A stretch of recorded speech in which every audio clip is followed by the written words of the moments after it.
Assalamualaikum warahmatullahi wabarakatuh.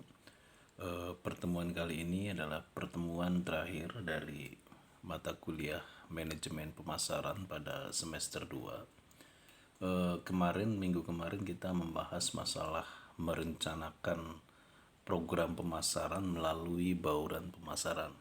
Kemarin kita bahas yaitu dari perusahaan menghasilkan sebuah produk, ya, kemudian produk itu ada bandrol harga, kemudian bagaimana produk itu dikomunikasikan ke konsumen agar konsumen tahu produk kita dan mau membeli produk kita. Jadi perlu dikomunikasikan.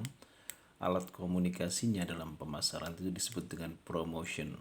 Promotion itu mix, campurannya ada 4: sales promotion, promosi penjualan, advertising, iklan, publication, ya, publikasi, personal sales, ya. Kemarin kita bahas satu-satu ini. Nah, yang akan kita bahas hari ini adalah bagaimana produk yang dikeluarkan oleh perusahaan dengan harganya tersebut supaya sampai kepada target marketnya, supaya sampai kepada konsumen.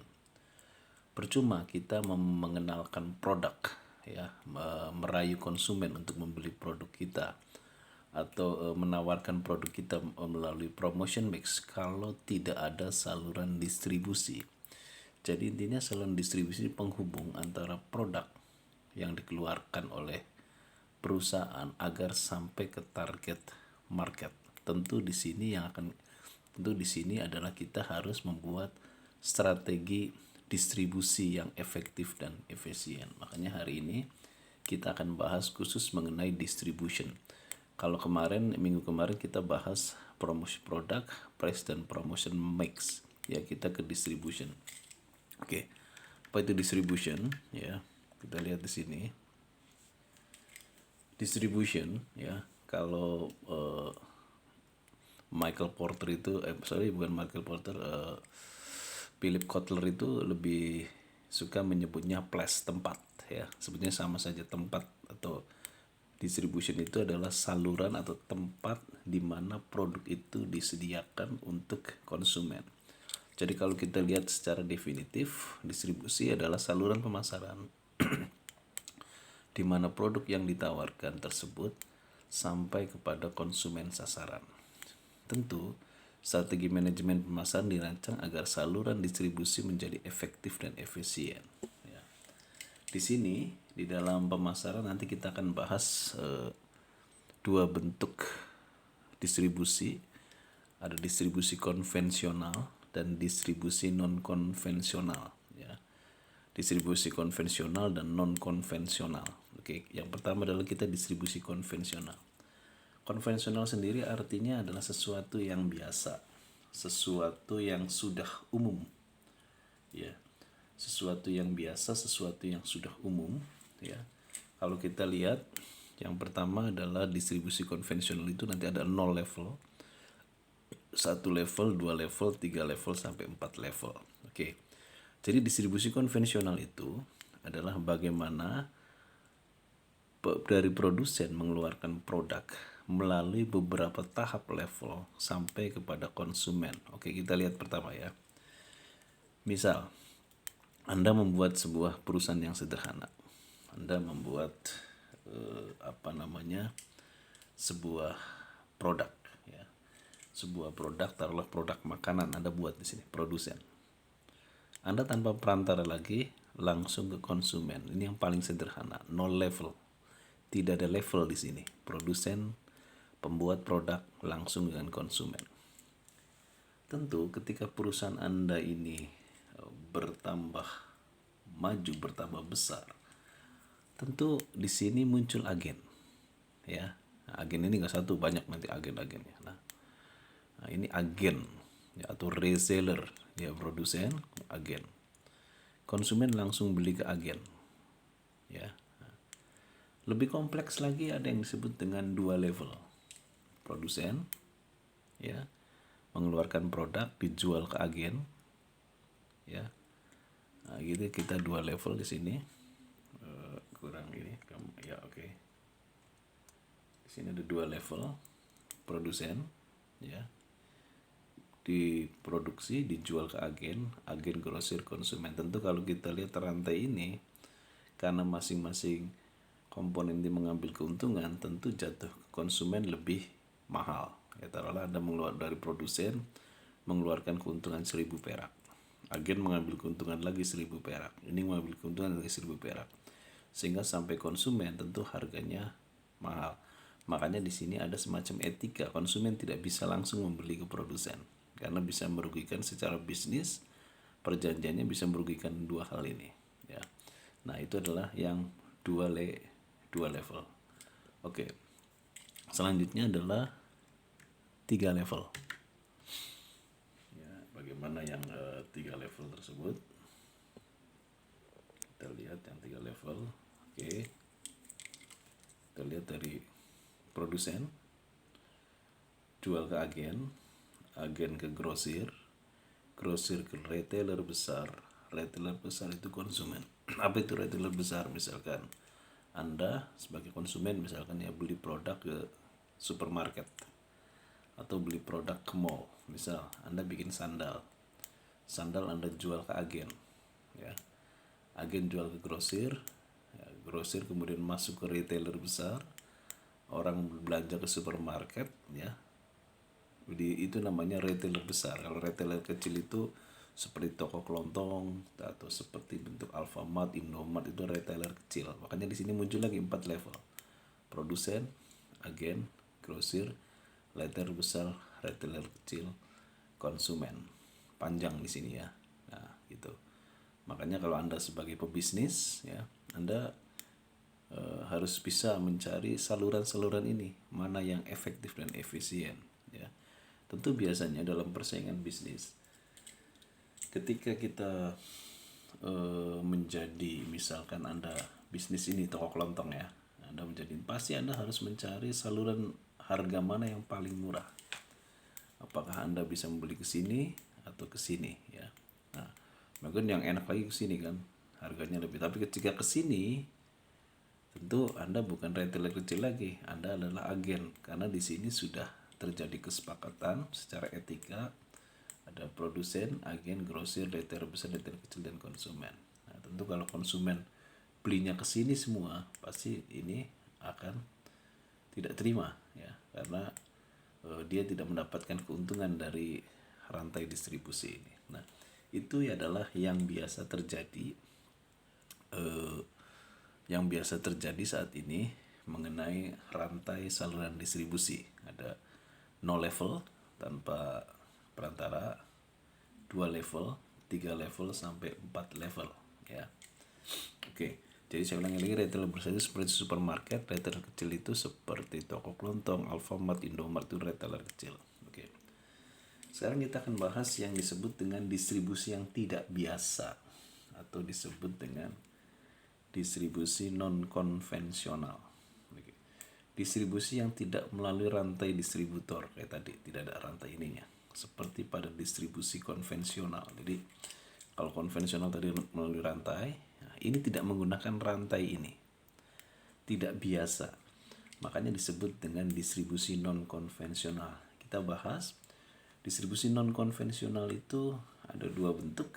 Yang pertama distribusi multi level marketing, ya. Mungkin di antara Anda pernah ikut yang namanya bisnis multi level marketing. Multi level marketing begini misalkan. Misal produk herbal, ya. Nomor 1 ini adalah distributor utama. Dia ngambil produk, ya, dari produsen, ya, satu ini. Dia punya namanya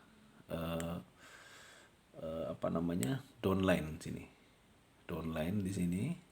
Nah, ngambil produknya dia di sini. Ya. Ini bukan perusahaan, saya ulangi lagi, kalau ini adalah bentuk perusahaan atau organisasi, kalau ini adalah individu. 2, 3, 4, bahkan 1 ini adalah individu. Jadi si individunya ini adalah konsumennya itu sendiri. Misal begini. 1 berbisnis produk herbal. Dia ambil teman dia. Nomor 2, nomor 3, nomor 4. Nah, 1, 2, 3, dan 4 ini adalah konsumen herbal itu.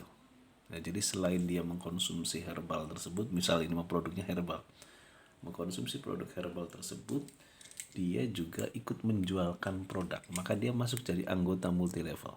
Tentu nomor 2, 3, dan 4 dia harus cari downline lagi, yaitu saya tulis di sini 21, 22, 23. Nah, ini sebenarnya nama orang ya, cuman saya berikan contoh nomor saja. Si 2 tadi dia harus mengambil teman 21, 22, 23 untuk juga menjadi konsumen, untuk juga menjadi distributor. Kalau saya gambarkan ini panjang sekali ya, ke bawah lagi, ada lagi ke bawah lagi, dia cari lagi ke bawah terus. Ininya juga cari lagi ke bawah terus, ini juga cari lagi ke bawah. Jadi semakin besar nanti di sini adalah konsumennya. Jadi saya ulangi lagi, distribusi multi level marketing ini adalah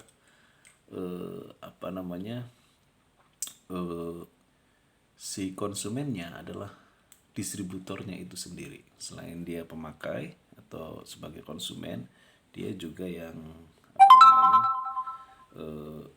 menjualkan, menjadi distributor produknya itu sendiri. Nah, kelebihannya multi level marketing ini, kelebihannya dia cukup membuat konsumen yang cukup setia. Karena selain konsumen itu juga merasakan manfaat produk, dia juga dapat keuntungan ya. Jadi dia menciptakan konsumen yang setia. Produknya produk yang dihasilkan oleh kelompok ini.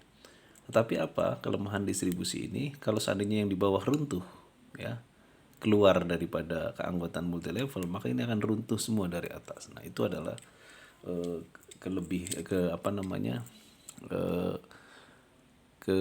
kekurangan atau kelemahan daripada distribusi multi level marketing. Nah, kalau ini kelemahannya, dia cukup kuat ya. Tetapi konsumen ini tidak setia pada produk. Bisa jadi dia beli di sini, bisa jadi dia beli di retailer yang lain. Jadi tidak kuat. Konsumen tidak setia ya. Seperti Anda saja, misalkan besok Anda beli di Surya, besok lagi Anda beli di Jogja, besok lagi Anda beli di SB. Pasti berubah-ubah. Produknya Anda pun bisa berubah-ubah. Tapi kalau ini tidak. Dia cukup terikat ya. Ya, jadi konsumennya sih. Cuman kelemahannya, ketika yang di bawah ini runtuh ya, maka akan runtuh semua. Nah, sekarang distribusi yang sekarang yang lagi up to date ya, yaitu dengan distribusi online ya. Memang distribusi online ini bisa menghancurkan distribusi konvensional seperti 4 level tadi ya. Apa? Kalau kita lihat, banyak data-data mengungkapkan bahwa banyak supermarket saat ini, banyak supermarket atau banyak perusahaan-perusahaan retailer besar yang sekarang pada gulung tikar gara-gara bisnis online itu, yang kita sebut dengan distribusi online ya. Lihat, perhatikan di sini. Anda misalkan sebagai seorang produsen, Anda membuat tas misalkan. Tas Anda masukkan ke cyber marketplace, apakah itu Shopee, apakah itu kalau terbesar di dunia itu Amazon.com ya, milik Jeff Bezos ya. Itu adalah cyber market terbesar, atau Aladdin ya, punya Jack Ma yang ada di Cina itu. Ya, di Indonesianya mungkin ada Bukalapak, ada Shopee, ada berbagai macam produk marketplace ya. Jadi Anda menjual sepatu misalkan, membuat sepatu, Anda jual ke marketplace ya. Nah, marketplace langsung berhubungan dengan konsumen. Ini semua berjalan secara cyber melalui internet ya. Barang dikirim melalui delivery. Nah, bayangkan kenapa harga lebih murah di sini ya. Dia tidak menggunakan rantai seperti ini ya. Kalau seperti ini kan ada ini ambil uang untung, ini ambil untung, ini ambil untung, ini ambil untung, ini ambil untung. Maka ketika ada marketplace tadi, ini sudah tidak ada nih, habis semuanya. Maka saya katakan di era sekarang banyak retailer besar itu pada ambruk ya, gara-gara tadi gara-gara dikuasai semua oleh marketplace satu ini. Semuanya ada di sini ya, makanya ambruk semua level-level tadi. Tapi memang tidak semua produk seperti produk makanan gitu kan, nggak bisa dikirim jarak jauh ya. Nah, itu tidak semua produk menggunakan ini ya. Makanya di sini juga ada kelemahannya, yaitu yang kelemahannya dalam distribusi online ini.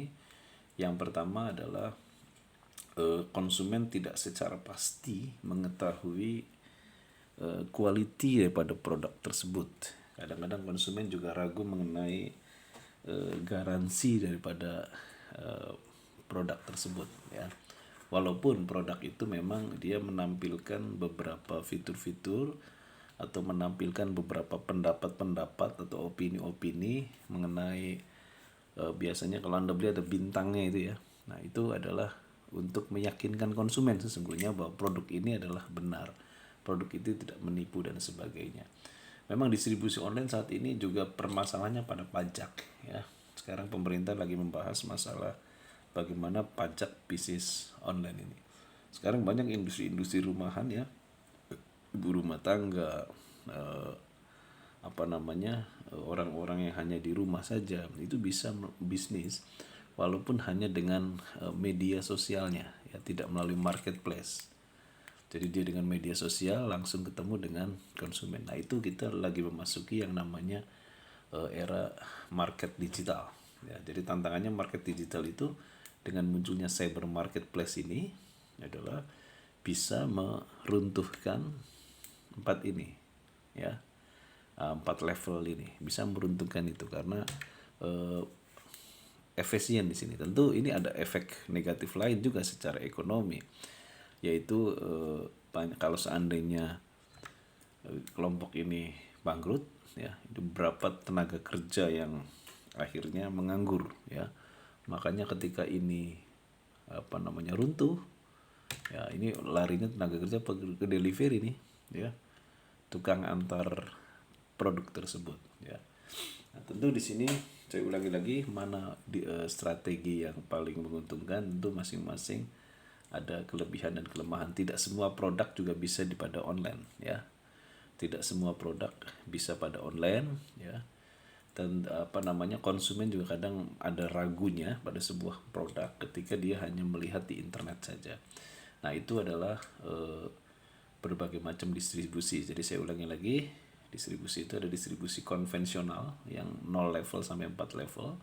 Kemudian distribusi non konvensional ada dua, yaitu multi level marketing dengan distribusi online. Oke. Untuk bahan ujian, ya. Bahan ujian nanti kita hanya 3 judul. Yang pertama adalah untuk bahan ujian akhir semester, ya. Program pengembangan produk baru, yang pertama itu. Kemudian juga yang kedua adalah bab tentang strategi pemasaran berdasarkan siklus hidup produk atau product life cycle strategi. Dan yang terakhir adalah merencanakan program pemasaran melalui bauran pemasaran, ya. Kemarin kita sudah bahas promotion, sekarang kita bahas distribution. Mungkin sampai di sini dulu mata kuliah manajemen pemasaran terakhir ini. Semoga Anda bisa mengerjakan ujian akhir semester, ya, dengan nilai yang memuaskan. Tentu nanti kita karena kita selama ini adalah daring, perkuliahannya, tetap kita penilaiannya absen. Absen itu dari tugas yang masuk, ya. Yang kemudian tugas, saya nilai tugas. Terus yang kedua adalah yang ketiga adalah UTS. UTS sudah berjalan kemarin, ya, dengan menggunakan multiple choice. Dan sekarang adalah kita ujiannya tidak daring lagi, Anda langsung ke kampus kemudian mengerjakan soal essay, ya, dengan 3 bahasan tadi. Mungkin sampai di sini dulu materi mata kuliah pemasaran terakhir ini. Wabillahi taufik wa hidayah. Wassalamualaikum warahmatullahi wabarakatuh.